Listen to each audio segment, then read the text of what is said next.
We see a lot of grant funders be technology neutral, meaning that they're not so much interested in what types of technology you're purchasing, what specific vendor, how many gigabytes of storage you're going to purchase, but rather what they want to know is what are your outcomes? How are you going to improve campus safety? How are you going to improve the safety of your students?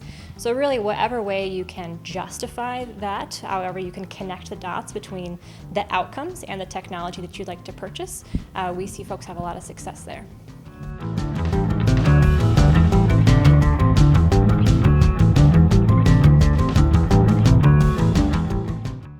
We see all sorts of campus safety technology solutions funded by grants, body-worn cameras, fixed surveillance, mass notification apps, anonymous reporting apps so that students can report what they think may be an incident without having to worry about their identity being revealed.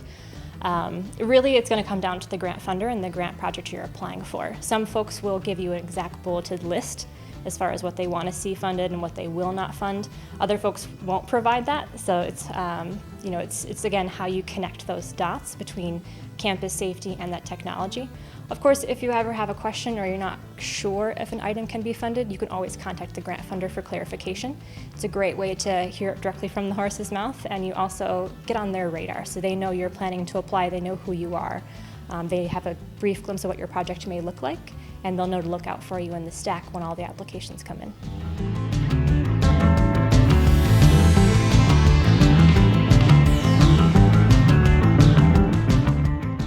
Some states have issues with license plate readers just on a civil liberties stance. The state of Texas, for example, refuses to have any state grant funds go towards LPR technology.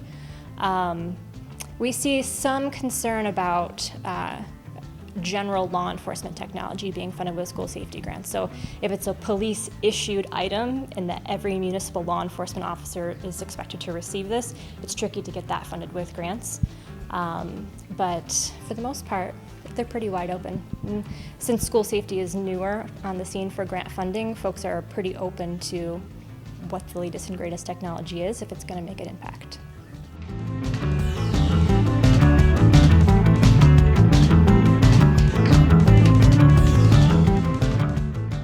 So one of the benefits to applying for a grant with your local law enforcement agency is that you double your chances of having a good grant that you can apply for. School districts are eligible for some grants, law enforcement officers are eligible for other grants, so you almost effectively double the amount of funding that could potentially be available to you. At the same time, you're showing the grant funder that you have a very well-rounded project. You're not duplicating efforts. Everyone who needs to be sitting at the table is already there. So you make sure that you're covering all your bases, so to speak. Another thing that helps is if you have law enforcement there already at the table with the district, they're going to point out things that you may, as a school district, not think about in terms of emergency response. If you have an incident at your school, the police officers are going to show up so that because they know what your system looks like, they helped you build it, they're going to have better response as a team.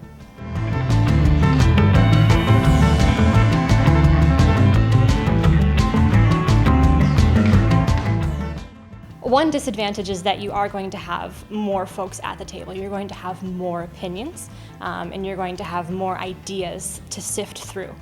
So if a partnership does make sense for you and does make sense for your project, it's important to know that you may have to concede on some ideas or change your original plan because an additional partner that's sitting at that table has a different idea or potentially a better idea, and it may change the face of your project a little bit.